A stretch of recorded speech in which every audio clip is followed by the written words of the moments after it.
ایک اور روایت میں آتا ہے، حضرت عبداللہ رضی اللہ تعالیٰ عنہ سے مروی ہے کہ ایک رات ہلکی سی بارش ہوئی، سخت اندھیرا تھا، ہم انتظار میں تھے کہ رسول اللہ صلی اللہ علیہ وسلم تشریف لائیں اور نماز پڑھائیں۔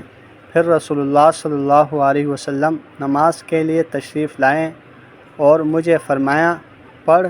میں نے کہا کیا پڑھوں؟ آپ صلی اللہ علیہ وسلم نے فرمایا سورہ قل هو اللہ احد اور معوذتین صبح و شام 3 دفعہ پڑھا کر، تجھے ہر مصیبت میں کفایت کرے گی۔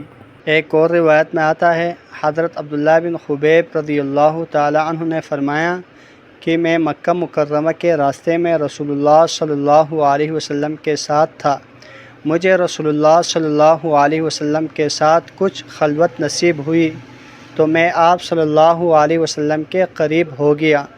آپ صلی اللہ علیہ وسلم نے فرمایا پڑھ۔ میں نے عرض کی کیا پڑھوں؟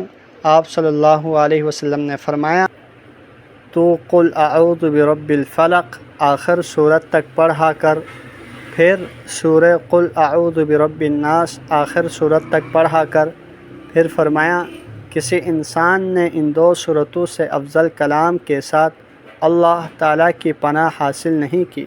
بسم اللہ الرحمن الرحیم۔ حضرت عبداللہ بن عمر رضی اللہ تعالیٰ عنہما سے روایت ہے، رسول اللہ صلی اللہ علیہ وسلم نے فرمایا حضرت سلیمان بن داؤد علیہ السلام نے جب بیت المقدس بنایا تو اللہ تعالیٰ سے 3 خصوصیات مانگی، ایسا فیصلہ جو اللہ تعالیٰ کے حکم کے موافق ہو، یہ مان لی گئی، ایسی حکومت جو ان کے بعد کسی کے لائق نہ ہو، یہ بھی مان لی گئی۔ جب آپ مسجد بیت المقدس بنانے سے فارغ ہوئے تو یہ دعا مانگی، جو شخص بھی اس مسجد میں آئے اور اسے آنے پر نماز ہی نے ابھارا ہو تو اسے گناہوں سے اس طرح صاف کر دے جس طرح اس کی ماں نے اسے گناہوں سے پاک جنا تھا۔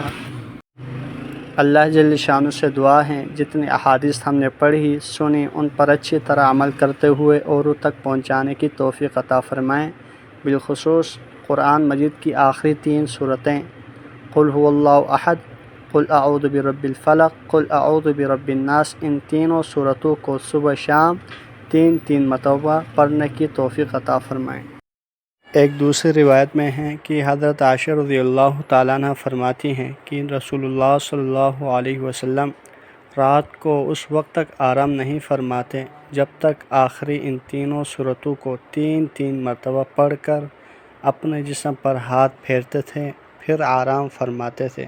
اللہ جل شانہ سے دعا ہے ہم سب کو آپ علیہ الصلوۃ والسلام کے نقش قدم پر چلنے کی توفیق عطا فرمائیں۔